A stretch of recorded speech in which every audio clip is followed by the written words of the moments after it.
যখন দেখুন বৃষ্টি হচ্ছে তখন দোয়া করবেন, দোয়া কবুল হবে ইনশাআল্লাহ।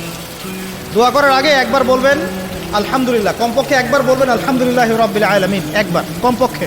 মানে প্রথমে আল্লাহর প্রশংসা করবেন, তারপর একবার দরুদ করবেন আল্লাহুম্মা সাল্লি আলা মুহাম্মাদ ওয়া সাল্লিম, তারপর হাত তুলে দোয়া শুরু করবেন। বৃষ্টি পড়ছে, দোয়া শুরু করে দেন, দোয়া কবুল হবে ইনশাআল্লাহ। আজান দিয়েছে, আজান এবং একামতের মাঝখানের সময়টা আছে, এই সময়টা কাজে লাগান, দোয়া কবুল হবে ইনশাআল্লাহ।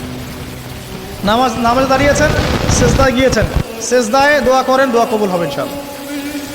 প্রশ্ন করে অনেকে যে ভাই সেজদায় কি বাংলায় দোয়া করা যাবে? হ্যাঁ যাবে, যদি আপনার নামাজটা নফল নামাজ হয়। কোন নামাজ হয়?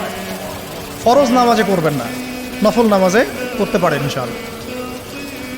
সেজদায় বান্দা আল্লাহর সবচেয়ে কাছাকাছি থাকে, এই সময়ে বেশি বেশি দোয়া করতে রাসূল সাল্লাল্লাহু আলাইহি ওয়াসাল্লাম তাগিদ দিয়েছেন। দোয়া করলে ডাইরেক্ট কবুল হবে ইনশাআল্লাহ। পিতা মাতার খেদমত করে দোয়া করেন, দোয়া কবুল হবে ইনশাআল্লাহ।